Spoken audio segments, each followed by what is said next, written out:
तो आज हम जिसकी बात कर रहे हैं उसका नाम था अंगुलीमाल, जिसने 1000 लोगों को मारने का प्रण लिया था। अंगुलीमाल ने कि मैं 1000 लोगों की हत्या करूंगा।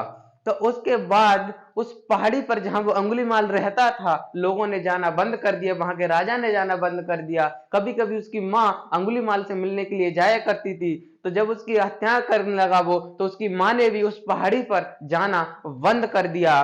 तो एक दिन बुद्ध और उनके शिष्य उसी रास्ते से गुजर रहे थे। तो उसी रास्ते पर जब वो आगे की ओर बढ़े, तो शिष्य ने कहा बुद्ध से कि तथागत, इस रास्ते पर जाना खतरनाक है। इस रास्ते में एक पहाड़ी पर एक अंगुलीमाल नाम का डाकू रहता है, अगर इस पहाड़ी पर जाएंगे तो वो मार देगा। बुद्ध ने कहा कि अगर तुम मुझे पहले नहीं बताते ये तो शायद मैं मान जाता, लेकिन तुमने मुझे बता दिया है कि इसमें अंगुलीमाल नाम का डाकू रहता है, तो उसे मेरी जरूरत है। तो बुद्ध जब उसी रास्ते पर बढ़े तो पहाड़ी की तरफ पहुंचे, तो अंगुलीमाल ने जैसे ही बुद्ध को देखा, इतना तेज और निडर, आंखों में कोई डर नहीं था। तो अंगुलीमाल दूर से कांपने लगा और देखने लगा बुद्ध की तरफ। तो अंगुलीमाल ने कहा कि सन्यासी वहीं रुक जा, वहीं रुक जा, नहीं तो मैं तुझे मार दूंगा। तो बुद्ध धीरे धीरे उस अंगुलीमाल के पास आए। बुद्ध ने कहा डरता क्यों है? तो अंगुलीमाल ने कहा सन्यासी रुक, नहीं तो मैं तुझे मार दूंगा। तो बुद्ध ने कहा मार देना तुम बिल्कुल, लेकिन उससे पहले तुम मेरा एक काम कर दो। अंगुलीमाल ने एक बोला क्या करूं? तो अंगुलीमाल एक खड़ाग रखता था।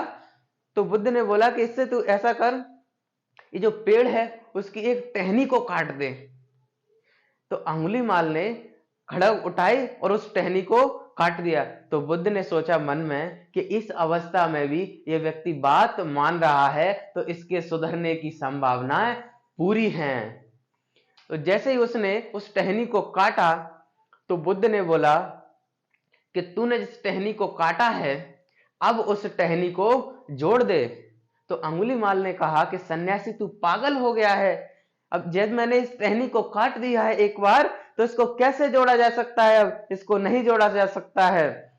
तो बुद्ध ने कहा कि यही तो मैं तुझे सबसे समझा रहा हूं कि कट गया एक बार, उसे नहीं जोड़ा जा सकता।